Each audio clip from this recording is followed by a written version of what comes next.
वंदे वंदे वंदे भारत माता की, भारत माता की, वंदे वंदे वंदे भारत माता की, भारत माता की, वंदे मातरम, वंदे मातरम, वंदे मातरम। हाँ भैया जी, कैन में आपका एक बार फिर स्वागत है। बातचीत का सिलसिला शुरू करने का वक्त है। जी हाँ, आजकल 5 बजे से ही मुलाकात हो रही है। हालात भी कुछ ऐसे हैं जी, मतलब हालात से मतलब ये है कि तसल्ली है बातचीत की, और यहां पर बातचीत करने के लिए हम रोज शाम 5:45 बजे इकट्ठा होते हैं, लेकिन आजकल 5 बजे बातचीत शुरू करते हैं। जी हाँ साहब, बगल वाले पड़ोसी मुल्क की बात वही करेंगे, उसी पे बात करेंगे, पड़ोसी वाले मुल्क पे ही बात करेंगे। जी, जब पड़ोसी मुल्क रहेगा तभी तो बात करेंगे। तो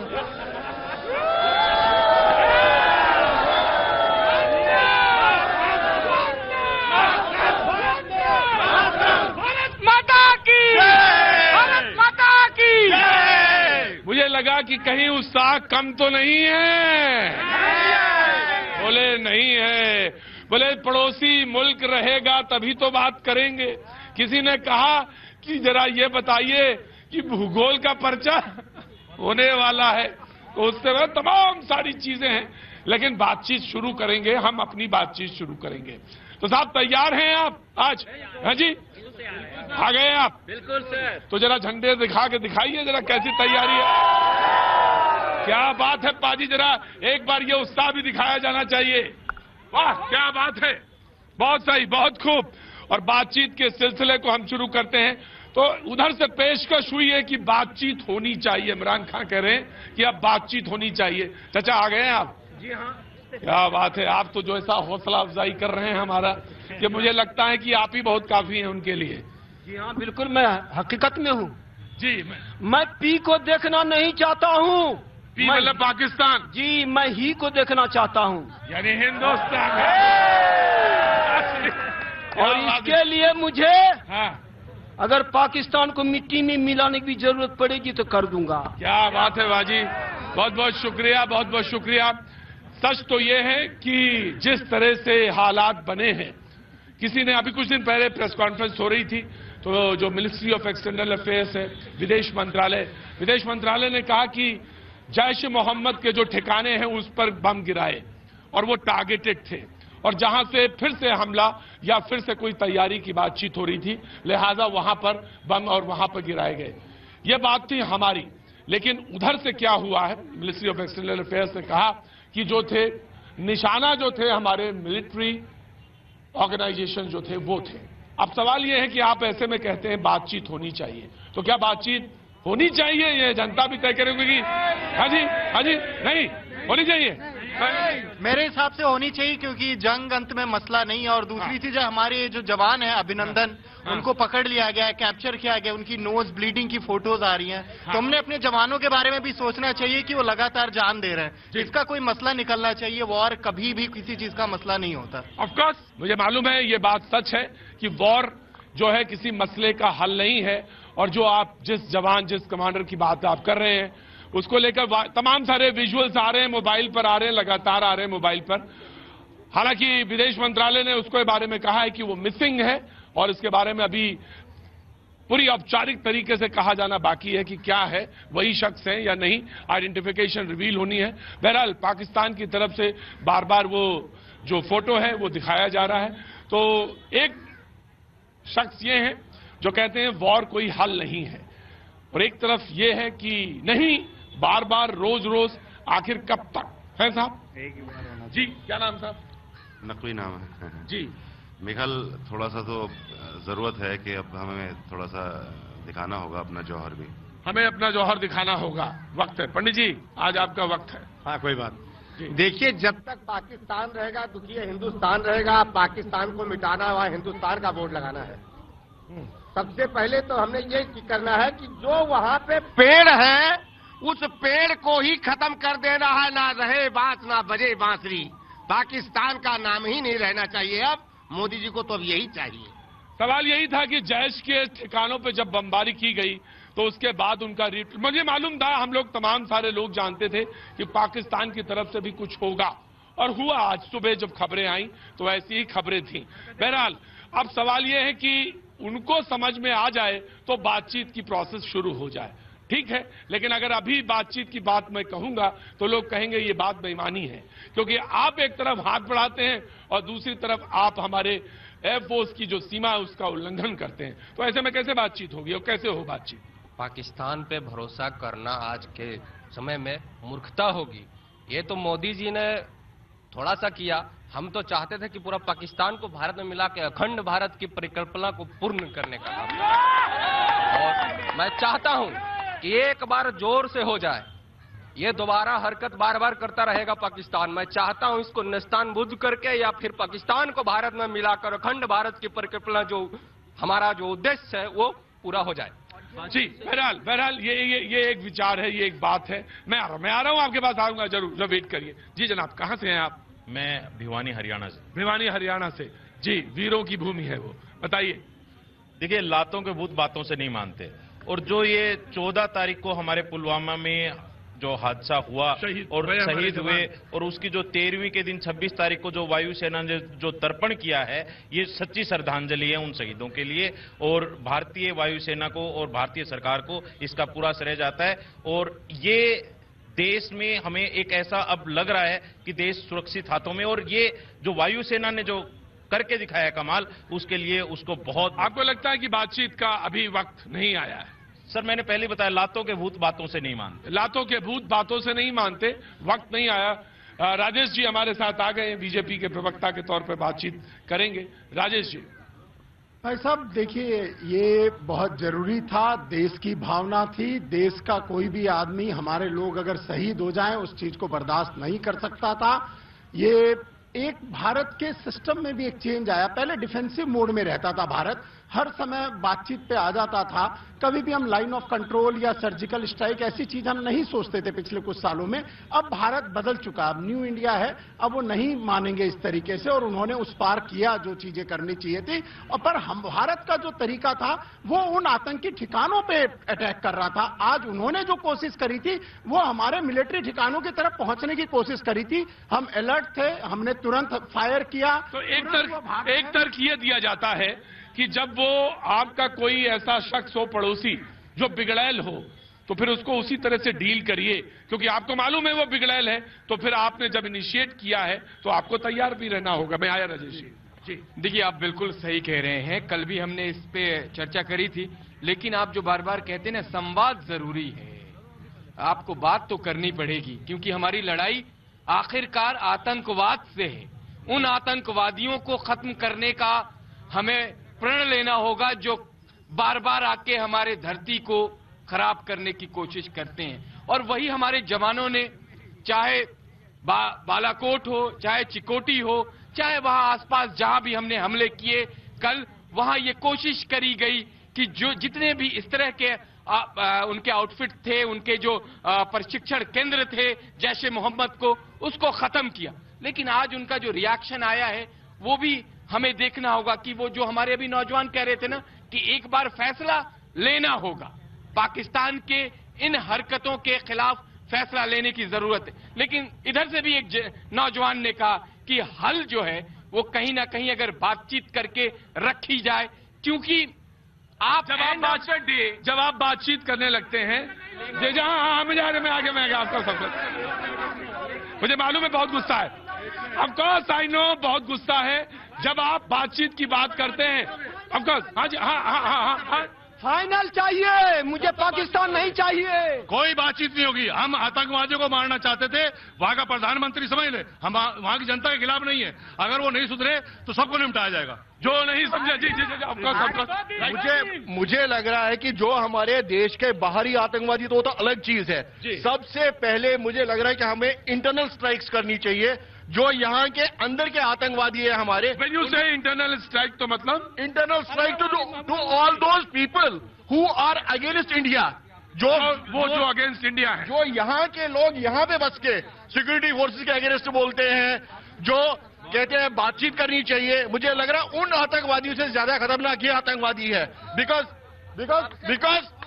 इन पे हमारे कंट्रोल नहीं है। आप देखिए, आप ये कहते हैं बातचीत की बात कहने वाला आतंकी है।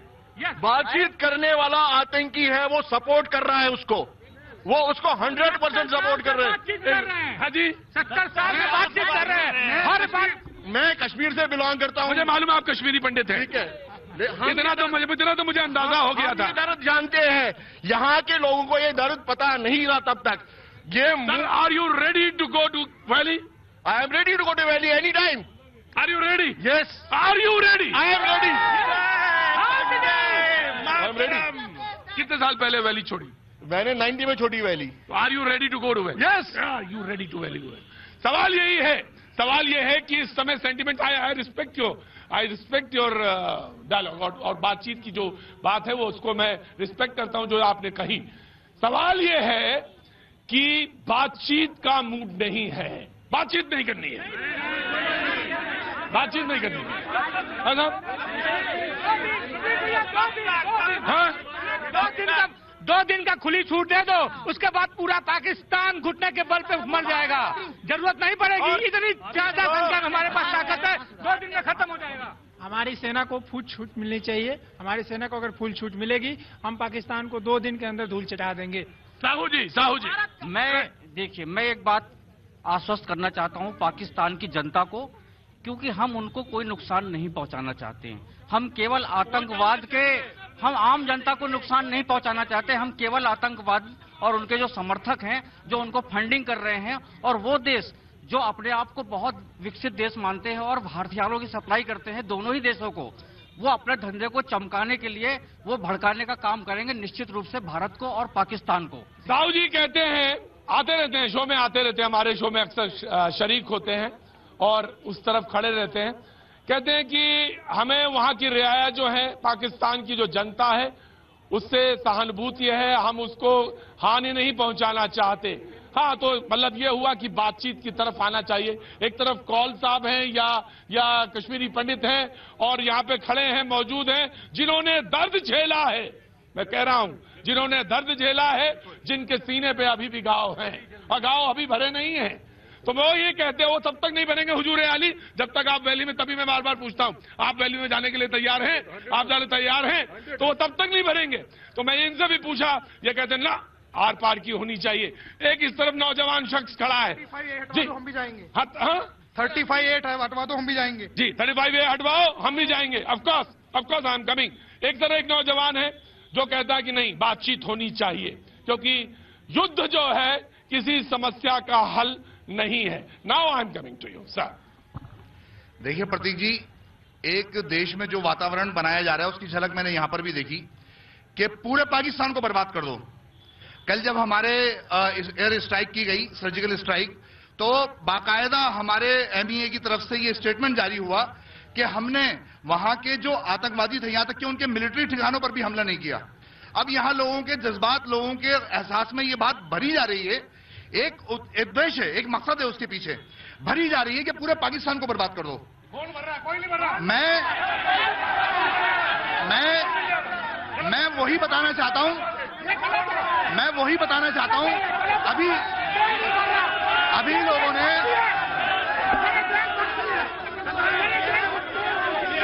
देखो भाई, एक बात, आराम से आराम से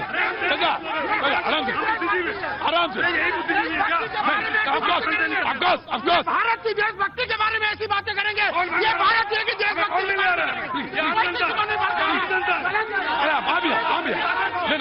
please Rajesh, no,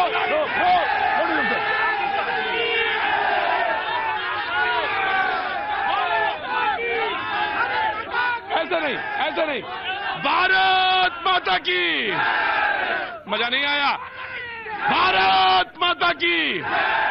now you stand up. देखिए, मैं ये कहना चाह रहा हूं, या तो जो मिनिस्ट्री ऑफ एक्सटर्नल अफेयर ने जो स्टेटमेंट दिया है कल आकर इतनी जिम्मेदारी के साथ, या तो हम उसका खंडन करें, और नहीं तो अगर हम देशवासी हैं, अगर हम में देशभक्ति की वो है, तो हम उन लोगों की समर्थन करें जो, चूंकि हम हिंदुस्तान के अंदर हम रह रहे हैं, एक सिविलाइज कंट्री में रह रहे हैं और एक सिविलाइज दुनिया में रह रहे हैं। हमें डिप्लोमेटिक आप ये कहते हैं कि डिप्लोमेटिक रास्ता बातचीत का रास्ता? नहीं, मैंने ये नहीं कहा बातचीत का रास्ता। मैं कहना ये चाह रहा हूं कि वहां पर जितने भी आतंकवादी ठिकाने हैं, अगर हमारी एजेंसीज को मालूम है तो चुन चुन के उनको बर्बाद करें। और इतना देर इंतजार क्यों करना पड़ा उनका? मेरा कहने का मकसद ये है। आगे अपनी बात और कहूंगा मैं। मैं आता हूं आपके। आज जनता का दिन है। आज ऑफकोर्स मेरे भाई, मैं तुम्हारे साथ खड़ा हूं। ये बात तो ये गलत कह रहे हैं कि कोई हमें भरने आ रहा है। हम हिंदुस्तानी हैं, हमारे अंदर जज्बा है और हम देखते हैं सब कुछ। हमें कोई सिखाने वाला नहीं है यहाँ। ये देश की जनता है और देश के लिबरल के लिए तैयार है। हमें कोई भरने नहीं आ रहा है और ऐसी बातें करेंगे तो ये गद्दार हैं जैसे लोग। जी नहीं हमारे आराम से कोई नहीं। तब पहले तुम कहो उससे पहले मैं एक बात कहना चाहता हूं। जो एक मिनट, मैं आ रहा हूं। अरे रुको। जो लोग यहाँ पर मौजूद हैं और जो इस सरहद में रहते हैं, वो सारे देशभक्त हैं और सारे हिंदुस्तानी हैं। Now you speak. इनको एक दिन बॉर्डर पे भेज दिया जाए, फिर औकात मालूम पड़ेगी कि पाकिस्तान से बात करे या लात से बात करे। उस दिन मालूम पड़ेगी इनको बात। यहाँ बैठ करके हमें कौन भड़काएगा? हमें नहीं मालूम है कि हमारी देश अगर उससे लड़ाई करने जाएगी तो नुकसान दोनों तरफ होगा। लेकिन बातचीत आज 70 साल से हो रहा था, लेकिन आज इमरान खान बोल रहे हैं कि बातचीत से मामला शांत कर लेंगे हम लोग बैठ करके। यही बात तो पहले भी बोला गया था, लेकिन उन्होंने बोला कि हमारे पास एटम बम है। अभी दिखाओ ना एटम बम। अभी तो समय आ गया है, अभी तो 2 दिन हुए, बस अकड़ी निकल गई बात करने की। ठीक है, मैं आपकी बात सुन रहा हूं। अगर आज इमरान खान ये कहने पर मजबूर हुए कि हमें बातचीत के रास्ता निकालना चाहिए, ये हमारी जीत नहीं है क्या? आप क्या चाहते हो? ये हमारी जीत है या नहीं है? अगर हमारी जीत है तो फिर उनको घुटने टेके मजबूर करो। बच्चे मरते रहें और आप लोग तमाशा देखते रहे। हमारे बच्चे मरते रहें और हम लोग तमाशा देखते रहेंगे। हाँ जी, मेरे बच्चे सरहद पर मरते रहेंगे और हम लोग तमाशा देखते रहेंगे। ये इंसाफ नहीं है। इंसाफ ये है कि बिल्कुल फाइनल डिसीजन। मुझे पी नहीं, मुझे ही चाहिए। जी, final decision. I'm coming. Sir, एक बात मैं कहना चाहता हूं कि जब किसी नेता के किसी बच्चे को कोई प्रॉब्लम हो जाती है तो ये लोग पूरे महकमे को जमीन पर लाने के लिए तैयार हो जाते हैं। लेकिन आज हमारे देश का एक सैनिक अगर मारा जाता है या 40 मारे जाते हैं तो नेताओं के बिल्कुल टीस तक नहीं मिलती है। ये सर जो बैठे हैं, मैं इनको नहीं जानता हूं, लेकिन ये कह रहे हैं कि बातचीत से हमारी जीत हो गई। हमें ऐसी जीत कतई मंजूर नहीं है। हमें चाहिए बदला। 40 के बदले 4 लाख। हमें भारत माता की जय। ऐसी जीत बिल्कुल भी हमारे देशवासियों को कबूल नहीं करनी चाहिए जो इस तरीके की बातचीत से मिले। हम चाहते हैं कि मुंह तोड़ जवाब मिले, घुटने के बल एक भिखारी की तरह वो भीख मांगे भारत से, अपने प्राणों की रक्षा के लिए भीख मांगे, तब हम बोलेंगे हम भारतीय हैं। भारत माता की जय। मैं चाहता हूं कि भारत पाकिस्तान को मजबूर करे, वो घुटनों के बल चल के आए, पानी मांगे। लेकिन मैंने एक बार एक बात कहता हूं और उसको कहने में मैं बिल्कुल गुरेज नहीं करता, हमेशा बोलता हूं, ये मुल्क, ये देश, ये भारतवर्ष, ये हमारा प्यारा देश सोचने समझने वाला देश है। नाउ ऑफ कोर्स हम जो करेंगे सोच समझ करेंगे। आप कभी बात है जी। Thank you. अभी भाई साहब ने कहा कि नेताओं के बच्चों को कोई चोट लगे, मुझे याद आ गया, ये मसूद अजहर कौन है? ये मसूद अजहर वो है कि जिसको हमारे एक्सटर्नल अफेयर मिनिस्टर इसको छुड़वाने के लिए कंधार गए थे। क्यों? क्योंकि एक नेता की बेटी को, मुफ्ती सईद की बेटी को किडनैप कर लिया था, इस वजह से कंधार गए थे ये लोग। जसवंत सिंह कंधार गए थे बीजेपी की गवर्नमेंट के अंदर। ये मसूद अजहर वो है जिसको छुड़वाया बीजेपी ने। और बात करते हैं दोगली, इनको बचाना माननी चाहिए, दोगली बातें करते हुए। अगर उस वक्त मसूद अजहर को ये लोग रिलीज ना करवाते तो मसूद अजहर आज खूनी झड़ चुका होता।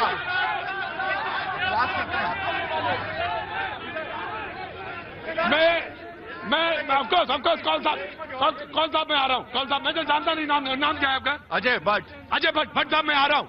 देखिए, अक्सर क्या होता है, राजेश भाई आज बैठिए, आप भी बैठिए। अक्सर क्या होता है, मैं जब यहाँ बहस करता हूँ, रुको नौजवान रुको, अक्सर बहस होती है तो मैं यहाँ पे एक जवाब लेता हूँ और बगल वाले से जवाब ले लेता हूँ जाके, और वो उत्तेजना कभी कभी बढ़ जाती है। लेकिन मैंने हमेशा कहा, अक्सर कहा, यहाँ पे जब भी खड़ा हुआ ये कहा कि ये मेरी जिम्मेदारी है, ये मेरी जिम्मेदारी है देखिए, आप सारे नौजवान जो यहां पे खड़े हैं वो सब के सब देशभक्त हैं, मुझे इसमें इतना भी संशय नहीं है। मैंने जवाब राजेश से नहीं लिया क्योंकि मुझे मालूम है यहां अभी जवाब और जवाब तलब करने का वक्त नहीं है। मैं जानना चाहता हूं ये, of course Rajesh, I will come to you. मुझे मालूम है इस मुल्क में 2019 है, मुझे सब मालूम है, लेकिन मैं उस पर बात नहीं कर रहा हूं। अभी तो देश की बात है सर, अभी तो सिर्फ देश की बात होगी। ना भट्ट साहब, you want to reply? Of course. इनका क्वेश्चन था कि अजहर मसूद के साथ क्या किया। भैया, पिछली बातें आप भूल जाइए। उस टाइम भी आप लोगों ने गवर्नमेंट को दबा दिया कि इतने लोग दब जाएंगे, इतने लोग मर जाएंगे। ठीक है, जब गवर्नमेंट को प्रेशर में सब लोगों ने डाला तो तभी तो अजहर मसूद को लेके गए। अगर उस टाइम देश अखंडित होता, स्ट्रांग होता, तो मरने देते 153 लोगों को, मरने देते उस टाइम भी। ठीक है, किसने किया, क्या किया, मसूद अजहर को किसने पैदा किया वो सब जानते हैं। कसाब को किसने पैदा किया वो सब जानते हैं। कसाब को इन लोगों ने एक्शन नहीं लिया। कितने साल तक शर्म आनी चाहिए ऐसे लोगों को। 36-11 में क्या हुआ? 36-11 में तो इनकी सरकार थी। और मैं कहना चाहता हूँ भैया, जो भरा नहीं है भाव से, बहती जिसमें रसदार नहीं, वो हृदय नहीं है, पत्थर है जिसमें स्वदेश से प्यार नहीं। जिसमें स्वदेश से प्यार नहीं। नाउ राजेश, नाउ सर, मैं एक चीज बहुत क्लियर कह रहा हूं, देश की भावना थी, देश की भावना को समझते हुए एक मजबूत प्रधानमंत्री ने आर्मी, बीएसएफ, जितने भी लोग हैं सबको इकट्ठा किया, एयरफोर्स की कार्रवाई करी और कार्रवाई के बाद में अलर्ट रहते हुए चीजों का जवाब भी दिया।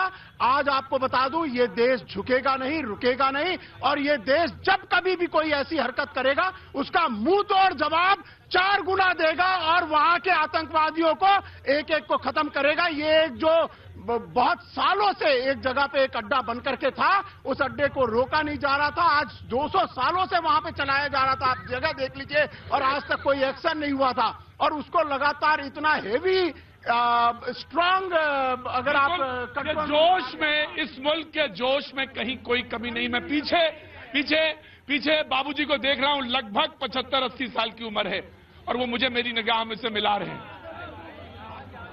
मैं सवाल पूछता हूं, भारत माता की, हाउ इज द जोश? हाउ इज द जोश? मुझे मालूम है राजेश जी, ये मुल्क हमसे, आपसे, इनसे, चचा से, बच्चे से, भट्ट साहब से, सबसे मिलकर बनता है। ये मुल्क किसी एक की बात, हाँ, लेकिन इसी मुल्क में एक नौजवान खड़ा होकर कहता है सर बातचीत तो करनी ही पड़ेगी, क्योंकि रास्ते बातचीत की टेबल पे ही हल होंगे। I am coming sir, I am coming back, you are not alone, आप अकेले नहीं है। वक्त जोड़ दे ब्रेक के बाद हम फिर हाजिर।